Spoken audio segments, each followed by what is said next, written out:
안녕하세요. 고린도후서 10장서부터 13장까지 마지막 부분 같이 살펴 볼까요? 10장에 보니까요. 갑자기 그 바울의 어조가 바뀌어요. 1절에 보니까 이렇게 말을 합니다. 너희를 대면하면 유순하고 떠나 있으면 너희에 대하여 담대한 나 바울은 이제 그리스도의 온유와 관용으로 너희를 친히 권하고, 그다음에 또한 우리를 육신에 따라 행하는 자로 여기는 자들에 대하여 내가 담대히 하는 것 같이 너희와 함께 있을 때 나로 하여금 이 담대한 태도로 대하지 않게 하기를 구하노라. 이게 무슨 소리냐면, 나는 너희를 조금 싫은 소리 할 건데 육신에 따라서 싫은 소리 하는 게 아니라 나는 주님의 사랑과 온유함으로 너희를 대한 거다라고 일단 이야기를 합니다. 9장까지 어떤 내용이었죠? 예루살렘 교회를 위해서 연보해 주세요. 이런 내용이 있었잖아요.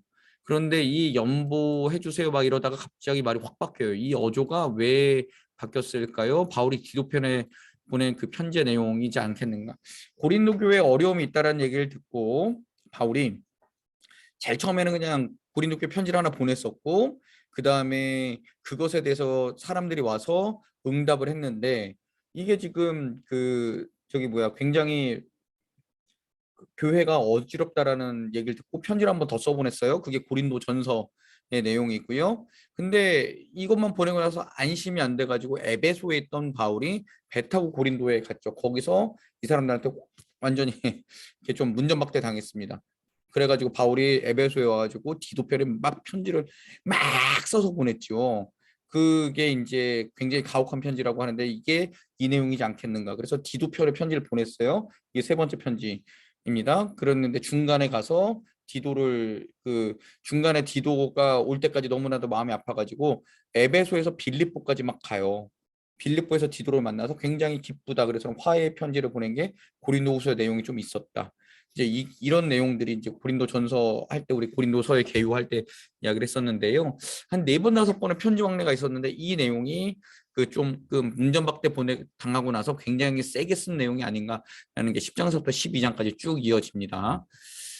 자, 우리의 싸움은 육신에 속하지 않았다라고 하는 게 왜 그러냐면요. 바울의 외모를 갖다가 비난하는 사람들이 있었기 때문입니다. 우리의 싸움은 영과 육에 속한 싸움이지, 영에 속한 싸움이지 육신에 속하지 않았다.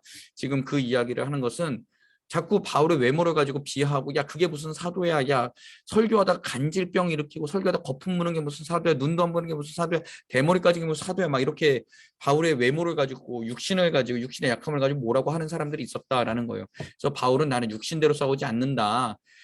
하나님의 능력은 영에 속해 있다. 그래서 그 능력을 난 보겠다라고 바울이 지금 이야기하는 거예요. 그래서 10절에 보니까 바울은 편지는 잘하나 몸은 약하고 말도 못한다라고 하면서 바울을 굉장히 편회하는 사람들이 고린도에 있었다라는 거죠. 야, 니네 나를 그렇게 얘기했어? 나 그래 육신 약해. 분수의 이상의 것 자랑하지 않는데 나 육신 약해. 오케이. 그렇지만 난 능력이 있어. 그리고 하나님께서 나는 이만큼까지 하라 그러셨기 때문에 나는 이만큼 한 거야. 라고 지금 바울이 편지를 쓰는 겁니다. 저는 14절에 보니까 13절에는 분수의 이상의 것을 자랑하지 않고 14절 우리가 너에게 미치지 못할 자로 스스로 지나쳐 나아간 것이 아니라 그리스도의 복음으로 너에게 이르렀다. 우리는 여러분에게 못 나갈 게 아니라 하나님께서 우리의 할 역할을 정해 주셨고 그리스도의 복음을 가지고 나간 거지요. 그러면서 17절 자랑하는 자는 주 안에서 자랑하고 그 옳다고 인정하는 바는 주께서 칭찬하는 자가 옳은 거지 외모나 말 가지고 칭찬하는 게 아닙니다라고 지금 바울이 이야기하는 거예요. 그래서 우리는 늘 다른 사람들의 외적인 조건 그런 것들을 가지고 특히 교회 내에서는 이렇게 외적인 조건이든가 외적인 외모 혹은 삶의 질 그다음에 뭐 이런 것들 가지고 주의 일꾼들을 뽑는 것이 아니라 주의 일꾼들을 섬기는 것이 아니라 주께서 칭찬하는 자를 주께서 잘했다라고 옳다라고 하는 사람들을 우리는 주의 종으로 세우고 선거를 하거나 이럴 때도 그런 사람들을 뽑아야 되는 거지 우리 마음대로 친하다고 이렇게 다른 사람들 이렇게 세워주고 이러는 거에 아니라는 것을 우리는 또 잘 알아야 됩니다. 자, 11장 말씀 볼까요? 거짓 사도들에 대한 바울의 답이라고 했는데요. 2절 말씀 보니까 굉장히 유명한 말이 나와요. 내가 하나님의 열심으로 너희를 위하여 열심을 내노니 너희를 정결한 처녀로 한 남편 그리스도께 드리려고 중매함이로다. 그러니까 바울의 사역의 역할은 뭐예요? 성도들을 주님께로 인도하는 역할을 하는 거예요. 자기는 내가 그리스도도 아니고 내가 그다음에 막 신적인 존재를 가진 능력을 가진 사람이 아니고 나는 너희를 예수님께로 이끌어서 주님 앞에 데려다 놓는 사람, 중매하는 소개하는 사람입니다. 라고 바울은 정확하게 자기의 역할에 대해서 알고 있죠. 자, 그런데 내가 그렇게 그리스도께로 너희를 인도를 했는데 너희는 하와처럼 그 뱀의 꼬드김을 받아서 받은 하와처럼 진실함과 깨끗함에서 떠날까 두렵다. 라고 하면 4절에 뭐라 그럽니까? 어떤 사람들에서 다른 예수와 다른 복음을 전하는데 다른 예수와 다른 복음은 다른 내용이 아니라 율법적인 거예요. 나를 지켜야 된다. 안식일, 그다음에 유월절 뭐 이런 절기를 지켜야 된다. 육신의 할 일을 행해야 된다. 율법을 지켜야만 구원을 받는다라고 했던 믿음으로 예수를 믿어 구원을 받는 게 아니라 믿음으로만 되는 게 아니라 율법도 지켜야 된다. 지금 그 이야기를 하는 거예요. 다른 복음을 전하는데 너희는 그들을 물리치지 않고 잘 받아들였다. 이게 말이 되냐? 내가 너희들과 1년 6개월 동안 그렇게 열심히 3년인가? 그렇게 열심히 했는데 이게 말이 되냐? 지금 바울이 굉장히 속상해하는 거예요. 그러면서 5절에 보니까 나는 지극히 크다는 사도들보다 조금 더 부족한 것이 없다라고 생각한다라고 했는데 이게 거물급 사도. 그러니까 지금 이 다른 사람들이 왔다라는 거는요. 이 다른 사람들이 왔다는 건 어디서부터 왔냐면 예루살렘에서부터 왔어요. 예루살렘에서부터 왔고 그들의 파송장을 갖고 왔고 예, 그리고 그들이 와서는 나는 예루살렘으로부터 저기 누구야? 야고보 사도는 아니고 주의 형제 야고보, 베드로, 그다음에 요한 뭐 이런 사람들로부터 나는 신임장을 갖고 왔기 때문에 바울하고는 난 질적으로 달라요. 바울은 가짜 사도예요. 막 지금 이 이야기를 하는 거예요. 그래서 그 이야기를 듣고 나서 외적인 조건을 보고서 지금 너희들이 그들의 외적인 조건 이런 것들을 보고 나를 폄훼하는가, 나를 깎아내리는가. 바울이 지금 이게 소위 말해서 돌아버리는 거예요. 그러면서 되게 말하는 나는 거물급 사도와 별로 다르지 않다. 내가 말로는 부족할 수 있어. 그래 나 말 잘 못해. 하지만 저들보다 지식은 나. 왜요? 바리새인 중에 바리새인이었잖아요. 가말리엘이라는 최고의 석학으로부터 배운 사람이었잖아요. 그리고 이 성경이 옳은지 안 옳은지에 대해서 굉장히 연구를 오래 한 사람이에요. 바울의 자부심은 그런 거였다고. 야씨, 쟤네들 나하고 비교도 안 되는 것들하고 지금 나를 비교하는 거야? 그런데 내가 예수를 만나고 이 모든 것을 난 배설물로 여겨. 그런데 왜 그런 사람들의 복음은 받아들이고 내가 이야기한 것들은 받아주지 않는 거야? 지금 고린도 교회 교인들에게 이렇게 이야기를 하는 거죠. 그러면서 9절에서는 나는 다른 교회에서 예산을 받아서 당신들을 섬기기 위해서 자비랑 선교까지 했는데 그들은 너희들에게 와서 탈취하지 않는가?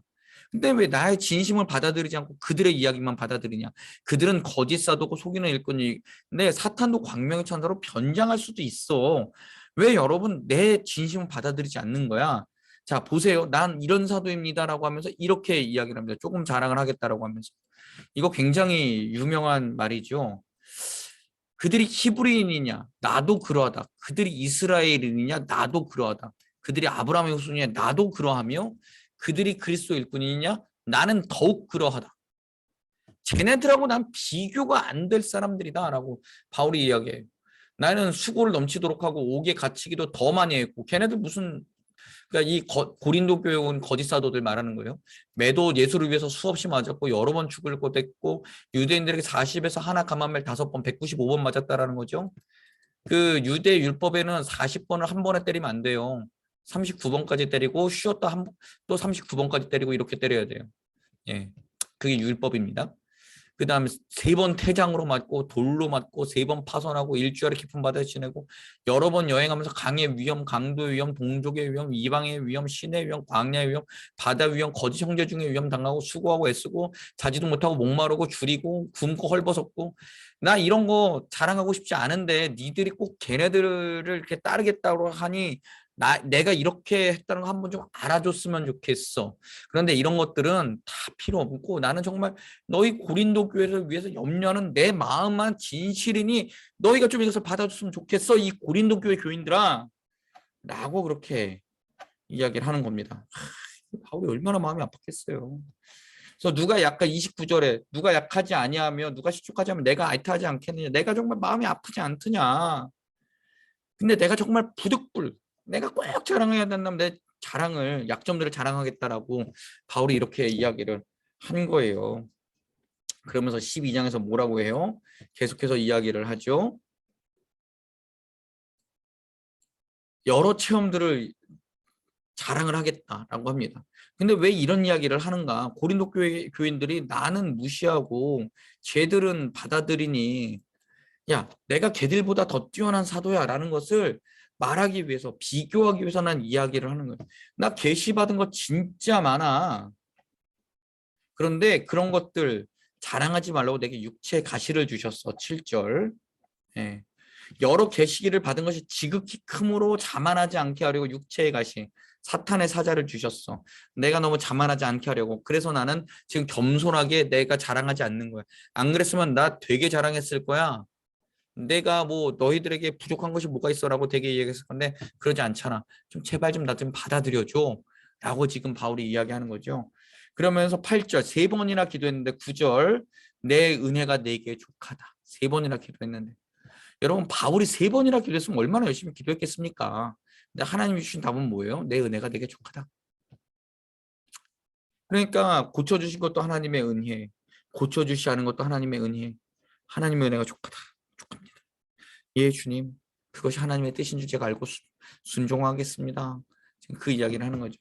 자, 10절. 그러므로 내가 그리스도를 위하여 약한 것들과 능력과 궁핍과 박해와 곤고를 기뻐하니 내가 약한 데서 하나님의 능력이 나타난다. 예, 10절. 여기 가로가 이렇게 있어야 되는데. 하나님의 능력은 나의 약함. 고린도후서 4장에 보면 뭐 질그릇에 담은 거잖아요. 이게 깨질 때 그리스도의 능력이 나타난다 그러잖아요. 예, 나의 약함을 통해서 그리스도의 능력이 온전하여진다면 나는 그 약함을 자랑할 것이다. 라고 바울이 지금 이야기하는 겁니다. 그러면서 예, 여기가 아니라 예.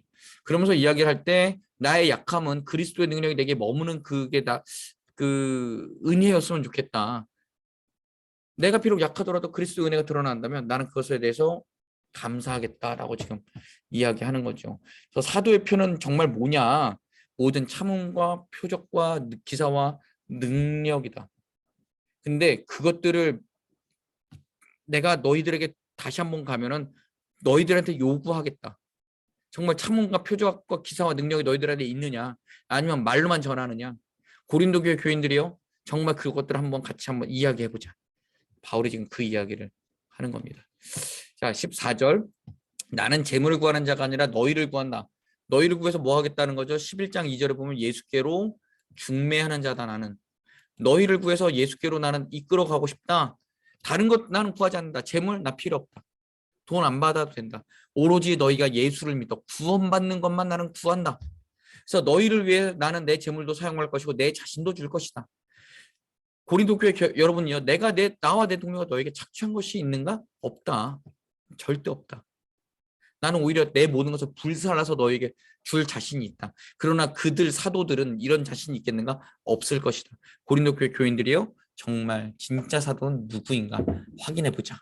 라고 합니다. 그러면서 내가 갈 때 나는 두려운데 너희가 계속 싸울까 봐도 두렵고 너희 안에 음란함이 계속 있을까도 두렵고 비방과 수군거림이 있을까도 두렵고 전에 지은 사람들이 회개하지 않을까도 나는 두렵다. 자, 여러분 내가 갈 때 이 모든 것이 고쳐져 있으면 좋겠다라고 바울이 이야기를 하는데요. 이 고린도후서에 보면 내가 디도를 만나서 너희의 모든 것이 다 해결됐음을 내가 들어서 너무나도 기쁘다라고 얘기했던 그 장면이 있죠. 그래서 이게 아마 그 눈물의 편지이지 않을까라고 학자들은 이야기를 합니다. 고린도후서 13장 볼까요? 13장 보니까 내가 3번째 가면 너희들 용서하지 않겠다라고 이야기를 하고요. 예. 그러나 3번째 안 갔죠. 편지만 보내고 말죠. 예. 그 다음에 8절 말씀 보니까 우리는 오직 진리만 구한다. 진리를 거스르 할 수도 없고 오직 진리만 위할 뿐이다. 라고 하는 진리를 거스르 일할 수 없다. 진리는 누구십니까? 예수 그리스도를 거슬러서 일할 수 없다. 라고 하고 우리가 약해도 너희만 강하면 된다. 너희의 온전함이 우리의 기도 제목이다. 저는 교역자들이 항상 기도하는 게 이거죠. 예, 성도들의 온전함. 이게 필요하다라는 겁니다. 그래서 13절에서 이렇게 축도를 하죠. 우리 주 예수 그리스도의 은혜와 하나님의 사랑과 성령의 교통함이 너희 우리 함께 있을지어다. 아멘. 이렇게 축도를 하면서 고린도에 보내는 편지를 마무리 짓는 것을 우리는 볼 수 있습니다. 자, 고린도 전서 후서 우리 짧은 시간 동안에 많이 살펴봤는데요. 고린도 전서와 후서의 내용들 우리가 꼭 기억해야 되는 것은 여러 가지 갈등 상황이 있었던 것에 대한 답으로서의 편지 내용이 있었다라는 것을 우리가 기억했으면 좋겠고요. 고린도 전서 후서를 통해서 우리는 우리 삶의 자리에서 어떻게 바울이 그 응답을 주었는가, 답을 주었는가도 한번 생각해보고, 우리도 고린도 교회 교인들과 같이 이런 문제가 있었겠구나. 그럼 우리는 우리 삶의 자리에서 어떻게 우리 문제들을 해결해 나가야 될 것인가, 그런 것들을 같이 살펴보는 시간이 되었다면 참 감사하겠고요. 내일은 갈라디아서 한번 같이 또 살펴보도록 하겠습니다. 감사합니다.